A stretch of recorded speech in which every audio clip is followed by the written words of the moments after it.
रस और रास केवल एक मात्रा का अंतर है। उस अतिरिक्त शब्द तुल्य लगते हैं, लेकिन रस किसे कहेंगे? बोले भक्ति का प्रथम चरण है रस। अब आप सब इतनी दूर से कथा सुनने आए, ये क्या है? ये रस की स्थिति है। ये क्या है? ये रस में अनुभूति होना है। आप राधा रमन के दर्शन करने जाते हैं, आप राधा वल्लभ जी के दर्शन करने जाते हैं, ये सब स्थिति क्या है? ये रस है।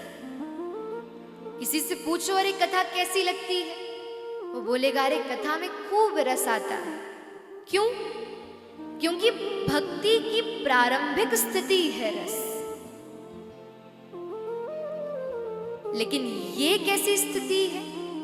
गोपियों की रास। और रास माने सीधी सी बात, रस माने जब भक्त व्याकुल होकर ठाकुर जी के पास जाए। लेकिन रास माने जब ठाकुर जी व्याकुल होकर भक्त के पास आए। ये स्थिति है रास की। मंदिर बंद होने का समय हो जाए, गिरते पड़ते आप सब पहुंचो, और तभी क्या बन पड़े कि अरे 5 मिनट के लिए ठाकुर जी और विराजे। ये क्या है? आपको दर्शन देने के लिए बैठे। ये रास है। जब ठाकुर जी भी आपकी भक्ति से प्रसन्न होकर आपको पग पग पर अनुभव करवाएं, ये रास है। कि ये कैसे इस ब्रजधाम से बाहर श्री नाथक द्वार में कैसे स्थापित हुए। देखने के लिए तो संसार की दृष्टि के लिए मुगलों का आक्रमण हुआ तो रक्षार्थ हेतु इनको ये समस्त राजाओं ने श्रीनाथक द्वार पहुंचा दिया कि ठाकुर जी की रक्षा हो जाए। लेकिन वास्तविक कथा क्या है? वास्तविक उद्देश्य क्या है? तो बोले ठाकुर जी की एक भक्ता हुई जिसका नाम था अजब कुमारी। मेवाड़ की रहने वाली थी और बढ़िया राजघराने की थी। जैसे ही अजब कुमारी एक बार इस ब्रजमंडल में ठाकुर जी का दर्शन करने आई, तब हमारे गिरिराज जी गोवर्धन में विराजते थे। जैसे ही दर्शन करने आई, हर स्थान पर दर्शन किया, प्रणाम किया और गोवर्धन गई और श्री नाथ जी का दर्शन किया। अरे भुजा उठी भई है, नेत्र नीचे हैं, नीचे निहार रहे हैं, और ऐसा त्रिभंग ललित स्वरूप, ऐसा माल देखकर, ऐसा श्रृंगार देखकर इतनी मोहित हो गई। घर तो लौट गई, लेकिन स्थिति क्या बनी? अब तो भोजन सामने परोसा है, हाथ में एक कवल पकड़कर बैठी, लेकिन ना जाने क्या सोच रही है, क्या विचार कर रही है, किसके विषय में चिंतन कर रही है। मां आती, कहती अरे अभी तक तुमने भोजन नहीं किया। एक निवाला पाती, फिर उठकर चली जाती, मन ही नहीं करता। स्थिति कैसी बन गई? अपने घर से बाहर वृक्षों को देखती, वन को देखती तो हृदय में वृंदावन का स्मरण होता। बादलों को देखती तो बादलों में श्याम सुंदर की आकृति दिखती। किसी वैष्णव को देखती तो उसे प्रणाम करने का मन करता। ऐसी स्थिति हो गई अजब कुमारी की। एक दिन अजब कुमारी को इतना ज्वर हो गया, इतना बुखार हो गया कि अजब कुमारी इतनी बीमार हो गई कि समस्त राजवैद्यों को बुलाया गया। सबने देखा और चिकित्सा करने का भाव मन में आया, लेकिन ऐसा कोई रोग ही नहीं पता चल रहा कि क्या हुआ इन्हें। तो समस्त वैद्यों ने जाकर इनके पिता से कहा कि अरे हम तो नहीं जान पाए आपकी पुत्री कैसे बीमार हुई, अरे कैसे इसे ये रोग लगा। पिताजी आए, रुदन करने लगे अपनी पुत्री को देखकर। अरे तुम्हें क्या हो गया, अरे ऐसी स्थिति कैसे बन गई तुम्हारी, तुम ठीक क्यों नहीं होती, मुझे बताओ क्या हुआ। आज अजब कुमारी अपने पिता से कहती कि पिताजी, आज अपने हृदय का उद्गार आपसे कहती हूं। ये पिछले कुछ दिनों में हम ब्रजधाम गए थे और उस ब्रजधाम में जाकर जब श्री गोवर्धन नाथ का मैंने दर्शन किया, मानो तभी से मेरा हृदय अब किसी भी कार्य में नहीं लगता। बस पिताजी, ऐसी अनुभूति होती है कि मैं बस उन्हीं के सम्मुख बैठी रहूं, उन्हें ही निहारती रहूं और मुझे कोई काम ना। पिताजी बोले, अच्छा अब क्या करें बताओ, तुम्हारे लिए मुझे कुछ ना कुछ तो करना ही पड़ेगा।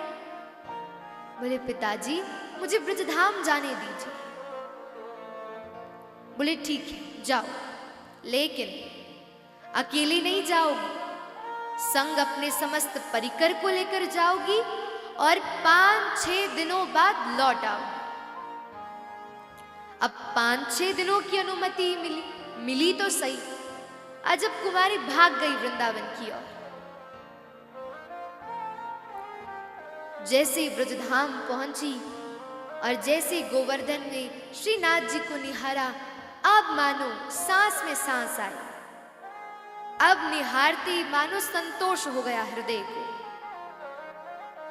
निहारते निहारते गोसाई जी आ गए। बोले, अरे गोसाई जी, ऐसी कृपा करो, मुझे यहाँ मंदिर में कोई सेवा दे दो, और ऐसी सेवा देना कि बस मैं इनके सामने बैठी रहूं। गोसाई जी बोले, अरे तुम तो राजघराने की हो, चाहती हो तो प्रसादी की सेवा कर लो, तुम्हें कोई मना नहीं करेगा।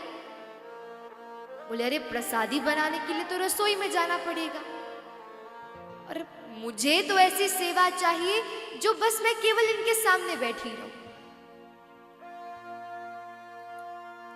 अजब कुमारी बोली, मैं बताऊं? बोले, बताओ। बोले, एक खेल में मैं बहुत निपुण हूं। कौन सा खेल? वो खेलते हैं ना एक खेल, ऐसे पास से घुमा घुमा कर ठाकुर जी जो खेलते हैं, चौसर। वो अजब कुमारी चौसर खेलने में बड़ी निपुण थी। बोली, मैं सारा दिन ठाकुर जी के सामने बैठी रहूंगी और इनके सामने बैठकर चौसर खेलूंगी। गोसाई जी बोले, कैसे? बोले, एक बारी तो अपनी चलूंगी, सोई भागकर दूसरी बारी ठाकुर जी की चल दूंगी। बोले, ठीक है। आज से बढ़िया चौसर खेलना अजब कुमारी ने प्रारंभ किया। अब अजब कुमारी चौसर खेलने में बड़ी निपुण थी।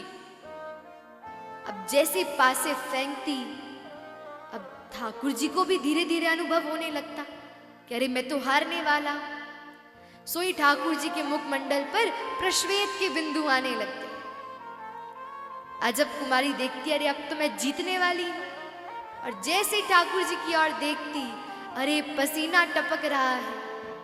विचार करती, अरे हमारे लाल जी को तो कुछ अधिक ही श्रम हो गया। तो ऐसी कोई चाल चलती कि स्वयं हार जाती और ठाकुर जी को जिता देती। आप तो जैसे ही ठाकुर जी जीतते, पूरे मंदिर में घूमती, अरे देखो आज तो श्रीनाथ जी ने मुझे हरा दिया, अरे देखो वो कितने निपुण है चौसर खेलने में। ऐसी स्थिति अजब कुमारी की। रोज खेलने आती, रोज सारा दिन बैठती। अब तो धीरे धीरे गोसाई जी को भी दिखने लगा कि यार श्रीनाथ जी तो अजब कुमारी के लिए व्याकुल हो रहे हैं। पहले 20 मिनट लगाते थे तैयार होने में, अब 5 मिनट में ही तैयार होकर बैठ जाते। अरे हटाओ पर्दा और बिठाओ मेरे सम्मुख अजब कुमारी को, चौसर खेलना है। ऐसी स्थिति बन गई। अब धीरे धीरे 1 दिन बीता, 2 दिन बीता, 3 दिन बीता, और वो दिन आया जब अजब कुमारी का समय वहां श्री ब्रजधाम में समाप्त होने लगा। आज अजब कुमारी बैठी है, नेत्रों में अश्रु है। बोली आज तो नहीं जीतने दूंगी। क्यों? जो सबसे अंतिम बाजी जीतता है वही पूरे खेल का विजेता माना जाता है। अब ठाकुर जी भी सम्मुख खड़े हैं, पसीना फिर गिर रहा है।